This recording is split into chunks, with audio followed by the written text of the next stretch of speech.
आज स्वाधीनता दिवस के अवसर पर सबसे पहले एक जोरदार भारत माता का जयकारा लगाएंगे। सब लोग मुट्ठी बंद करेंगे, हाथ ऊपर करेंगे और पूरे दिल से बोलेंगे, भारत माता की, भारत माता की, इंकलाब, इंकलाब, वंदे वंदे। स्वाधीनता दिवस के पावन पर्व पे सभी दिल्ली वासियों को, सभी देशवासियों को बहुत बहुत शुभकामनाएं, बहुत बहुत बधाई।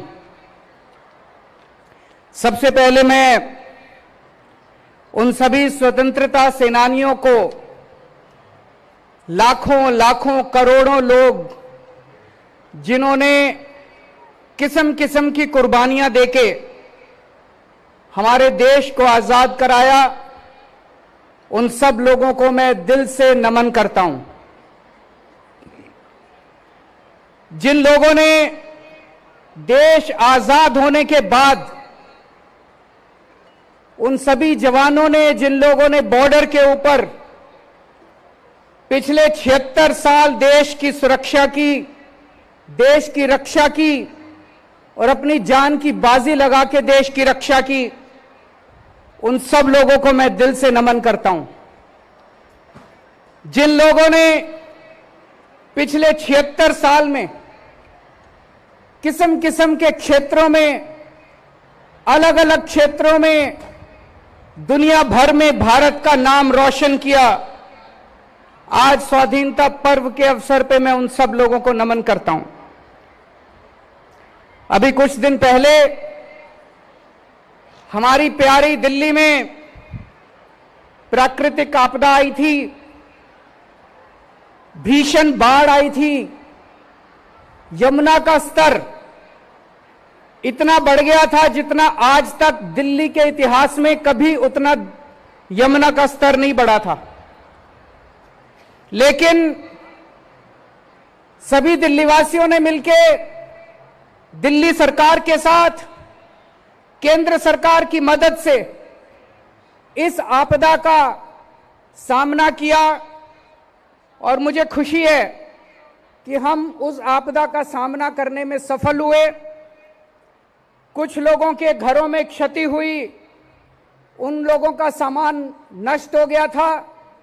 सरकार की तरफ से हम लोगों ने उन्हें हर संभव प्रयास, हर संभव सहायता देने की मदद की, कोशिश की। दोस्तों, आज स्वाधीनता दिवस का पर्व है, खुशी का मौका है, लेकिन मन का एक कोने में एक छोटी सी व्यथा है। आज मन व्यथित है। देश के कुछ हिस्सों के अंदर आज एक भाई दूसरे भाई से लड़ रहा है। मणिपुर जल रहा है। मणिपुर में एक समुदाय के लोग दूसरे समुदाय के लोगों से लड़ रहे हैं। मणिपुर में इस समुदाय के लोग उस समुदाय के लोगों को मार रहे हैं, उस समुदाय के लोग इस समुदाय के लोगों को मार रहे हैं। इस समुदाय के लोग उस समुदाय के लोगों के घर जला रहे हैं, दुकानें जला रहे हैं। उस समुदाय के लोग इस समुदाय के लोगों के घर और दुकानें जला रहे हैं। इस समुदाय के लोग उनकी महिलाओं के साथ गलत काम कर रहे हैं। उस समुदाय के लोग इस समुदाय के लोगों के महिलाओं के साथ गलत काम कर रहे हैं। फायदा किसका हो रहा है? दोनों समुदाय के लोग व्यथित हैं। मणिपुर जल रहा है, भाई भाई से लड़ रहा है। अभी तक जो लोग एक साथ शांति के साथ रहा करते थे वो आपस में लड़ रहे हैं। इधर हम हरियाणा में देखते हैं, यहां भी दो समुदाय आपस के अंदर लड़ रहे हैं। ये समुदाय उस समुदाय से लड़ रहा है, वो इससे लड़ रहा है। फायदा किसका हो रहा है? इस लड़ाई में किसका फायदा हो रहा है? हम 21वीं सदी में रह रहे हैं। ये साइंस का युग है, ये टेक्नोलॉजी का युग है। दुनिया कहीं की कहीं पहुंच गई और हम आपस में लड़ते रह गए। अगर हम आपस में लड़ेंगे, अगर भाई भाई से लड़ेगा, तो भारत विश्व गुरु कैसे बनेगा? हम लोग तो रोज कहते हैं कि भारत विश्व गुरु बनेगा, भारत विश्व गुरु बनेगा। भारत विश्व गुरु कैसे बनेगा?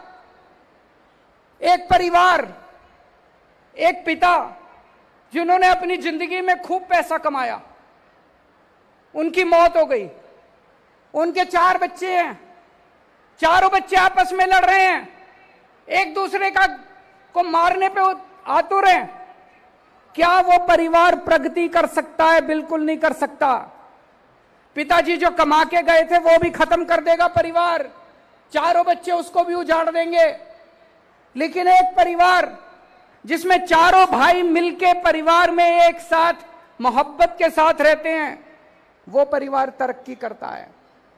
अगर हमें विश्व गुरु बनना है, अगर हमें देश को तरक्की देनी है, विकास देना है, अगर हमें दुनिया में नंबर 1 देश बनना है, तो 140 करोड़ लोगों को एक परिवार की तरह रहना पड़ेगा। 140 करोड़ लोगों को एक टीम की तरह रहना पड़ेगा। आज हमारे देश के सामने इतनी समस्याएं हैं, उन समस्याओं को कैसे निपटेंगे हम अगर हम आपस में लड़ते रहे तो? आज सुनने में आता है देश के कई हिस्सों में लंबे लंबे बिजली के पावर कट लगते हैं। कहीं 7 घंटे का पता चलता है, उस राज्य में 7-7 घंटे के पावर कट, इस राज्य में 8-8 घंटे के पावर कट, कई कई घंटे बिजली नहीं आती। मैं आपसे पूछना चाहता हूं, पूरी दुनिया में ऐसा कौन सा अमीर देश है, पूरी दुनिया में ऐसा कौन सा विकसित देश है जिसमें लोगों को 24 घंटे बिजली नहीं मिलती? जब तक हमारे देश के अंदर 7-7, 8-8 घंटे के पावर कट लगेंगे, हमारा देश कभी विश्व गुरु नहीं बन सकता। कहने को बड़े बड़े भाषण दिए जा सकते हैं, जब तक हमारे देश में 24 घंटे बिजली नहीं होगी, इंडस्ट्री कैसे तरक्की करेगी, किसान कैसे बुआई करेगा अगर हमारे देश के अंदर 24 घंटे बिजली नहीं होगी? तो अगर हमें दुनिया में विश्व गुरु बनना है तो अपने देश में 24 घंटे बिजली का इंतजाम करना पड़ेगा। हमारे देश में लंबे लंबे पावर कट क्यों लग रहे हैं?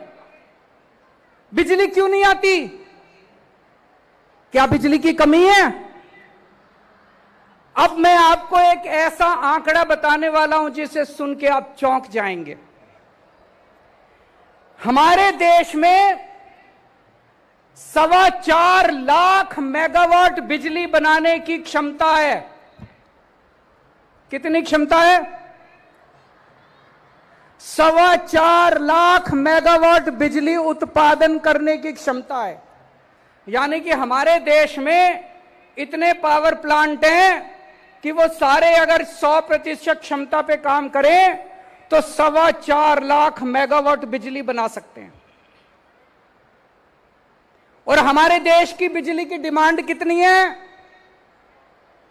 पीक डिमांड, यानी कि सबसे ज्यादा डिमांड। जैसे दोपहर के टाइम में सारे लोग एसी चला लेते हैं तो सबसे ज्यादा बिजली, उसको पीक डिमांड कहते हैं। पीक डिमांड हमारे देश की केवल 2 लाख मेगावाट है। हमारी 4.25 लाख मेगावाट बिजली बनाने की क्षमता है, लेकिन केवल 2 लाख मेगावाट बिजली की डिमांड है। फिर भी बिजली नहीं आती, फिर भी पावर कट लगते हैं, फिर भी हमारे घर में बिजली नहीं पहुंचती। क्यों? क्या कारण है? मिसमैनेजमेंट, भ्रष्टाचार, लैक ऑफ विजन। पहले दिल्ली में भी ऐसा ही था। 2015 में जब हमारी सरकार बनी थी, मेरे को याद है 2014 की गर्मियां मेरे को आज तक याद है, जब रात को 7-7, 8-8 घंटे के पावर कट लगा करते थे। दिल्ली में हमने ठीक कर दिया। यहां भी मैनेजमेंट खराब था, दिल्ली का मैनेजमेंट हमने ठीक किया। आज पूरे देश में दिल्ली अकेला शहर है जहां 24 घंटे बिजली आती है। अब दिल्ली में पावर कट नहीं लगते, अब दिल्ली में बिजली नहीं जाती। लोगों ने जनरेटर खरीदने बंद कर दिए, इन्वर्टर खरीदने बंद कर दिए। अब दिल्ली में 24 घंटे बिजली आती है। पंजाब में भी पहले यही हाल था, लंबे लंबे पावर कट लगते थे, बिजली आती नहीं थी, 6-6 घंटे के, 7-7 घंटे के।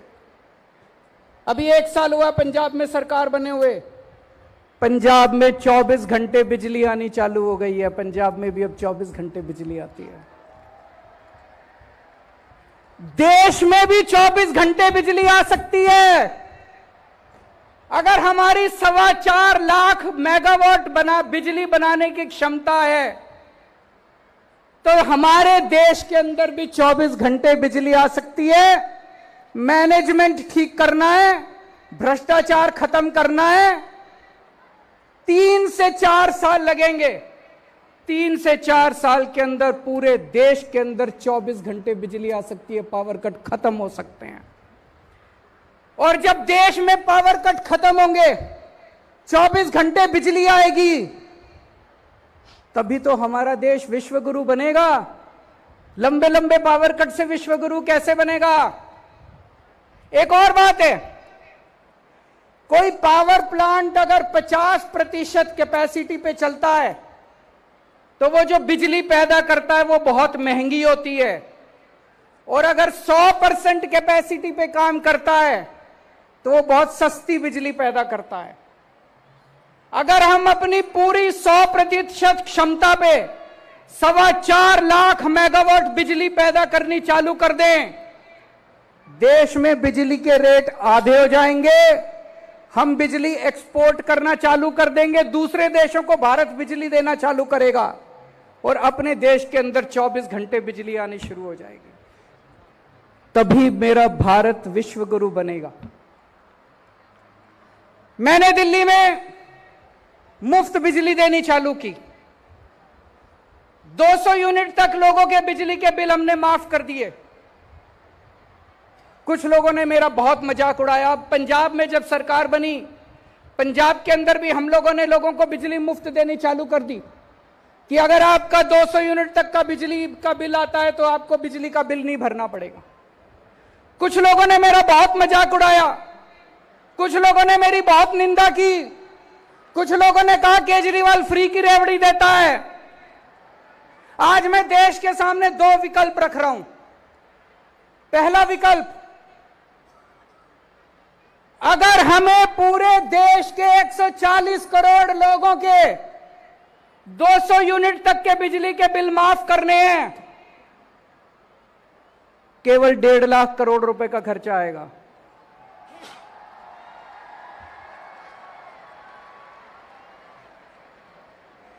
अगर हमें अपने देश के 140 करोड़ लोगों के 200 यूनिट तक के बिजली के बिल माफ करने हैं, तो केवल 1.5 लाख करोड़ रुपए का खर्चा आएगा। और अभी हम अखबारों में पढ़ते हैं कई बार कि 4 बड़े बड़े अरबपतियों के 1.5 लाख करोड़ रुपए के बैंकों के कर्जे माफ कर दिए। मैं आज देश के सामने 2 विकल्प रख रहा हूं कि क्या 140 करोड़ लोगों के 200 यूनिट बिजली के बिल माफ होने चाहिए, या 4 अरबपति लोगों के 1.5 लाख करोड़ रुपए के बैंकों के कर्जे माफ होने चाहिए। देश तय कर ले, जो देशवासी कहेंगे वही होना चाहिए। एक और बात मैं आपसे प्रश्न पूछना चाहता हूं, जब तक हमारे देश में पैदा होने वाले हर बच्चे को अच्छी शिक्षा नहीं मिलेगी, क्या हमारा देश विश्व गुरु बन सकता है? नहीं बन सकता। आप कोई अमीर देश उठा के देख लो, Japan, France, Tokyo, America, Canada, Italy, कोई यूरोपियन कंट्री उठा के देख लो, डेनमार्क, स्वीडन, कोई अमीर देश उठा के देख लो, वहां हर बच्चे को, चाहे अमीर का बच्चा हो चाहे गरीब का बच्चा हो, अच्छी से अच्छी शिक्षा मिलती है। सरकारें शिक्षा देती हैं, गरीबों को सरकारें अच्छी से अच्छी शिक्षा देती हैं सरकारी स्कूलों में। हमारे देश में 25 करोड़ बच्चे स्कूल जाते हैं। कितने? 25 करोड़ बच्चे स्कूल जाते हैं। इनमें 17 करोड़ बच्चे सरकारी स्कूलों में जाते हैं। अगर दिल्ली की बात छोड़ दे, अधिकतर सरकारी स्कूल कबाड़ खाने बने हुए हैं देश के अंदर। अधिकतर सरकारी स्कूल खटारा बने हुए हैं। टॉयलेट नहीं है, पीने का पानी नहीं है, बिल्डिंग टूटी पड़ी है, छत छू रही है, पंखे टूटे पड़े हैं, बैठने को डेस्क नहीं है, कोई पढ़ाई लिखाई नहीं है। बुरा हाल है सरकारी स्कूलों का देश भर के अंदर। अगर 17 करोड़ मेरे देश के बच्चे ऐसे सरकारी स्कूलों में पढ़ रहे हैं, शिक्षा के नाम पे उनको जीरो, क्या मेरा देश विश्व गुरु बन सकता है? नहीं बन सकता। जब तक एक एक बच्चे को अच्छी से अच्छी शिक्षा नहीं दी जाएगी, तब तक हमारा देश विश्व गुरु नहीं बन सकता। केंद्र सरकार ने अभी एक कार्यक्रम शुरू किया है। पूरे देश में 14,500 सरकारी स्कूलों को ठीक करने का 5,000 करोड़ रुपए खर्च करके 14,500 सरकारी स्कूल केंद्र सरकार ठीक करेगी। पर पूरे देश में तो 10 लाख सरकारी स्कूल हैं। 10 लाख सरकारी स्कूल। 5 साल में अगर हम 14,500 स्कूल ठीक करेंगे तो 10 लाख सरकारी स्कूल ठीक करने में तो 150-200 साल लग जाएंगे। आज मैं आपके सामने एक प्लान रख रहा हूं। 5 साल के अंदर देश के सारे 10 लाख सरकारी स्कूल शानदार बनाए जा सकते हैं, फर्स्ट क्लास बनाए जा सकते हैं, वर्ल्ड क्लास बनाए जा सकते हैं। देश के सारे 10 लाख सरकारी स्कूलों को प्राइवेट स्कूलों से अच्छा बना देंगे, वर्ल्ड क्लास बना देंगे। जैसे दिल्ली के सरकारी स्कूल चमका दिए, आज दिल्ली के सरकारी स्कूल प्राइवेट स्कूलों को पीछे छोड़ रहे हैं। दिल्ली के सरकारी स्कूलों के नतीजे प्राइवेट स्कूलों से ज्यादा अच्छे आ रहे हैं। हमें करना आता है। पहले दिल्ली के सरकारी स्कूल ठीक किए, अब पंजाब के सरकारी स्कूल शानदार बनाए जा रहे हैं। जो खर्च हम लोगों ने दिल्ली में किया सरकारी स्कूलों को ठीक करने का, मैंने सारा हिसाब किताब करा, जमा जोड़ किया। अपने देश के सारे 10 लाख सरकारी स्कूलों को ठीक करने के लिए 6 लाख करोड़ रुपए का खर्चा आएगा।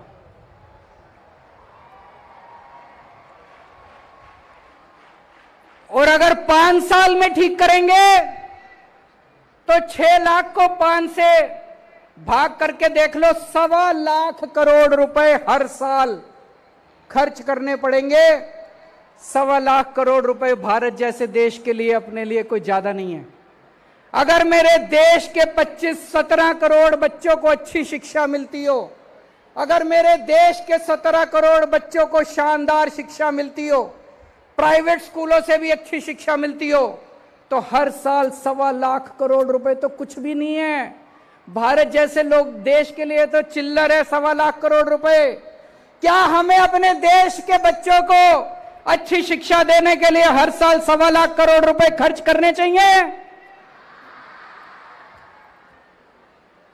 आप लोग मेरे से पूछोगे, अरविंद जी स्कूल तो अच्छे हो जाएंगे, शानदार हो जाएंगे, स्कूल चलाने का खर्चा कहां से आएगा? उसका भी मैं आज हिसाब किताब लेके आया हूं। देश के 17 करोड़ बच्चों को अच्छी शिक्षा देने के लिए, अच्छे अच्छे टीचर देने के लिए, शानदार यूनिफॉर्म देने के लिए, अच्छी पढ़ाई कराने के लिए, टीचर्स को अच्छी ट्रेनिंग देने के लिए एक साल में 7.5 लाख करोड़ रुपए चाहिए। और अभी पूरे देश में केंद्र सरकार और सारी राज्य सरकारें मिला के शिक्षा के ऊपर 7.5 लाख करोड़ रुपए खर्च करती हैं। इसका मतलब कोई भी एक्स्ट्रा पैसा नहीं चाहिए। जो खर्चा होता है उसमें भ्रष्टाचार खत्म कर दो, सारे बच्चों को अच्छी शिक्षा मिल जाएगी।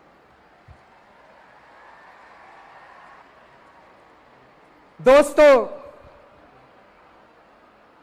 मेरा सपना गरीब की गरीबी दूर करना नहीं है। ये वाले स्लोगन तो हम पता नहीं कब से दूर सुनते आ रहे हैं, गरीबी दूर करो, गरीबी दूर करो। मेरा सपना गरीब की गरीबी दूर करना नहीं है। मेरा सपना हर गरीब को अमीर बनाना है। मैं हर गरीब को अमीर बनाना चाहता हूं, और हर गरीब तब अमीर बनेगा जब उसका बेटा इंजीनियर बनेगा, जब उसका बेटा डॉक्टर बनेगा, जब उसके बेटे को शानदार शिक्षा मिलेगी। एक मजदूर के बेटे को जानता हूं, उसके पिताजी दिहाड़ी करते हैं, मुश्किल से 4-5 हजार रुपए महीना कमाते हैं। दिल्ली के अंदर 4-5 हजार रुपए महीने में कुछ नहीं होता। उसके बेटे ने सरकारी स्कूल में पढ़ते पढ़ते इस बार वो इसका एडमिशन इंजीनियरिंग में हो गया। अब जब वो बच्चा पास करके निकलेगा, 2 लाख 3 लाख रुपए महीना तनख्वाह, उसकी शुरुआत की तनख्वाह 2 लाख रुपए महीना होगी। अमीर हुआ कि नहीं हुआ उसका परिवार? उसके परिवार की गरीबी दूर नहीं हुई, उसका परिवार अमीर हो गया। जब हमारे देश में पैदा होने वाले हर बच्चे को अच्छी शिक्षा मिलने लगेगी, तब मेरा देश विश्वगुरु बनेगा। विश्वगुरु केवल भाषण देने से नहीं बनेगा। हमारे देश के अंदर आज अगर किसी के घर में कोई बीमार हो जाए, अगर थोड़ी सी सीरियस बीमारी हो जाए, सब कुछ लुट जाता है। सरकारी दिल्ली को छोड़ दें, देश के अन्य हिस्सों में सरकारी अस्पतालों का इतना बुरा हाल है, इतना बुरा हाल है, डॉक्टर आते नहीं है, मशीनें काम नहीं करती हैं, टेस्ट होते नहीं हैं, कोई इलाज नहीं होता। हर आदमी चाहता है मैं प्राइवेट में जाके इलाज कराऊं। जब तक इस देश के अंदर पैदा होने वाले हर इंसान को अच्छे से अच्छा इलाज नहीं मिलेगा, तब तक मेरा देश विश्वगुरु नहीं बन सकता। आप कोई देश उठा के देख लो, हर देश के अंदर वहां की सरकारें अपने लोगों को पूरा मुफ्त और अच्छा इलाज देती हैं। दिल्ली में हमने मोहल्ला क्लिनिक बनाए, गली गली के अंदर मोहल्ला क्लिनिक खुल गए हैं। अगर आपको छोटी सी बीमारी होती है, आप मोहल्ला क्लिनिक में जाओ, आपका इलाज हो जाता है। आपको दवाइयां मुफ्त मिलती है, आपको टेस्ट मुफ्त होते हैं, आपका इलाज हो जाता है। हमारे देश में कितने गांव ऐसे हैं, दूर दूर तक अगर छोटी सी बीमारी हो जाए, मैंने देखा है सोशल मीडिया में, आपने भी देखा होगा, 2 लोग चारपाई पे उठा के उसको इतनी दूर चलते जा रहे हैं और अस्पताल तक पहुंचने के लिए। मैंने हिसाब लगाया है, देश के कोने कोने में मोहल्ला क्लिनिक खोला जा सकता है। 1 लाख मोहल्ला क्लिनिक खोलने के लिए पूरे देश में कोने कोने में 1 लाख मोहल्ला क्लिनिक खोलने के लिए केवल 10,000 करोड़ रुपए चाहिए। 10,000 करोड़ रुपए तो कुछ भी नहीं है। 10,000 करोड़ रुपए 2 साल के अंदर पूरे देश में कोने कोने के अंदर, देश के कोने कोने में, गांव गांव के अंदर मोहल्ला क्लिनिक खोले जा सकते हैं। 1 लाख मोहल्ला क्लिनिक खोलने के लिए केवल 10,000 करोड़ रुपए चाहिए। और अगर आपको थोड़ी बड़ी बीमारी हो जाए, हमारे देश के अंदर हर जिले में जिला अस्पताल है, लेकिन आज जिला अस्पताल की बहुत बुरी हालत है। जिला अस्पताल टूटे फूटे पड़े हैं, मशीनें काम नहीं कर रही। इसका मैंने पूरा प्लान बनाया। हर जिले के जिला अस्पताल को 500 बेड अस्पताल बनाने के लिए, मल्टी स्पेशलिटी अस्पताल बनाने के लिए, मैक्स फोर्टिस अपोलो जैसा शानदार अस्पताल बनाने के लिए, पूरे देश के हर जिले में एक एक मल्टी स्पेशलिटी हॉस्पिटल खोलने के लिए केवल 1.5 लाख करोड़ रुपए चाहिए। मैं तो कई बार सोचता हूं ये 75 साल में अभी तक क्यों नहीं हुआ, हो जाना चाहिए था। इतने कम पैसे, 1.5 लाख करोड़ रुपए में पूरे देश के हर जिले के अंदर 500 multi bedded multi speciality hospital खुल सकता है। और दिल्ली के अंदर हम हर व्यक्ति को फ्री इलाज देते हैं, सारी दवाइयां फ्री, सारे टेस्ट फ्री, ऑपरेशन फ्री, सब। 140 करोड़ लोगों का फ्री इलाज करने के लिए सबको फ्री इलाज की सुविधा देने के लिए केवल 2.5 लाख करोड़ रुपए चाहिए। तो टोटल कितने हो गए? 2.5 लाख करोड़, 10,000 करोड़, 1.5 लाख करोड़, 4 लाख करोड़। आपको जान के ताज्जुब होगा, आज पूरे देश में राज्य सरकारें और केंद्र सरकार मिलके 4 लाख करोड़ रुपए खर्च करती हैं। एक नया पैसा एक्स्ट्रा नहीं चाहिए, कोई एक्स्ट्रा पैसा नहीं चाहिए। ये जो पैसा चोरी हो रहा है, भ्रष्टाचार में जा रहा है, सारा पैसा मिसमैनेजमेंट हो रहा है। जैसे दिल्ली में हमने ठीक किया, जैसे पंजाब में हमने ठीक किया, अगर पूरे देश के अंदर मैनेजमेंट ठीक कर दिया जाए तो इस देश के हर आदमी को फ्री में शानदार इलाज मिल सकता है। और जब मेरे देश के हर व्यक्ति को फ्री में शानदार इलाज मिलेगा, तभी मेरा देश विश्व गुरु बनेगा। और आप सोच के देखो, अगर हमारे सारे बिजली के प्लांट चलने लग गए, इतने सारे स्कूल खुल जाएंगे, इतने सारे अस्पताल, मोहल्ला क्लिनिक खुलेंगे, 3 करोड़ नए रोजगार पैदा होंगे। मेरे 3 करोड़ युवा साथियों को रोजगार मिलेंगे। पूरे देश में 3 करोड़ लोगों को रोजगार मिलेंगे। लोगों को सुरक्षा चक्र मिलेगा। किसी के घर में बच्चा पैदा होगा, उसे यह चिंता नहीं है मैं इसकी पढ़ाई कैसे कराऊंगा। किसी के घर में कोई बीमार होगा, उसे यह चिंता नहीं है मैं इसका इलाज कैसे कराऊंगा। किसी को अपना बिजली का बिल देने की चिंता करने की जरूरत नहीं पड़ेगी। 3-3 सुरक्षा चक्र लोगों को मिलेंगे। आज इतनी महंगाई है, अभी अभी एक सर्वे आया थोड़े दिन पहले, पूरे देश में सबसे कम महंगाई दिल्ली के अंदर है, 2%। बाकी राज्यों में 6% महंगाई है, दिल्ली में 2% महंगाई है। क्यों? क्योंकि दिल्ली में बिजली मुफ्त है, पानी मुफ्त है, शिक्षा मुफ्त है, महिलाओं का सफर मुफ्त है, इलाज मुफ्त है। इसलिए दिल्ली में सबसे कम महंगाई है। अगर हमने पूरे देश के अंदर लोगों को फ्री शिक्षा दे दी, शानदार शिक्षा दे दी, फ्री इलाज करा दिया, शानदार इलाज करा दिया, फ्री बिजली दे दी, पूरे देश में लोगों को महंगाई से छुटकारा मिलेगा। दोस्तों, पूरा देश तरक्की करेगा। तो संसाधन तो हैं हमारे पास, केवल नीयत की कमी है, विजन की कमी है, ईमानदारी की कमी है। एक ही निर्णय लेना है हम लोगों को। पिछले कुछ सालों में हमारे देश में कुछ चंद लोगों के 12 लाख करोड़ रुपए के कर्जे माफ कर दिए। 12 लाख करोड़ रुपए के कुछ चंद अरबपति लोगों के 12 लाख करोड़ रुपए के। हमारे देश को निर्णय लेना पड़ेगा कि क्या सरकारें कुछ चंद अरबपति लोगों के लिए चलनी चाहिए या 140 करोड़ लोगों के लिए चलनी चाहिए। अगर आज हम यह निर्णय लेते हैं कि 140 करोड़ लोगों के लिए चलनी चाहिए, तो देश के हर बच्चे को अच्छी शिक्षा मिल सकती है, देश के हर नागरिक को अच्छा इलाज मिल सकता है और हर परिवार को फ्री बिजली मिल सकती है। आज देश के अंदर चारों तरफ नेगेटिविटी हो गई है, मार धाड़, लड़ाई झगड़ा, नफरत। सोशल मीडिया उठा के देख लो, इतने लड़ाई झगड़े चल रहे हैं। हमें अपने देश के अंदर पॉजिटिव एनर्जी क्रिएट करनी पड़ेगी, देश के अंदर पॉजिटिव ऊर्जा लानी पड़ेगी, तभी देश तरक्की करेगा, तभी देश आगे बढ़ेगा। जब मैं मणिपुर के बारे में हम लोग सोचते थे, सुनते थे, दिल बहुत तकलीफ होता था। हमें लगता था हम क्या कर सकते हैं। हमने अपनी तरफ से एक छोटा सा काम किया। मणिपुर के कुछ लोग छोड़ छोड़ के वहां के हालात से तंग होकर दिल्ली आ गए। हमने दिल्ली में सरकारी स्कूलों में उनके बच्चों का एडमिशन करा दिया। उनके पास सर्टिफिकेट नहीं थे, उनके घर जल गए थे, उनके पास किसी तरह का स्कूल लिविंग सर्टिफिकेट वगैरह कुछ नहीं था। हमने बिना किसी सर्टिफिकेट के लगभग 150 मणिपुर से आए हुए बच्चों का हमने अपने सरकारी स्कूलों में एडमिशन करा दिया। उन बच्चों की काउंसलिंग कराई जा रही है, उन लोगों को लैंग्वेज की प्रॉब्लम है उसको सिखाया जा रहा है और अन्य बच्चों के साथ मिलकर उनको एक नॉर्मल जिंदगी जीने की कोशिश की जा रही है। मेरे पास कई व्यापारी आए। आज देश का व्यापारी बहुत दुखी है। जीएसटी इतना कॉम्प्लिकेटेड है, इतना कॉम्प्लिकेटेड है।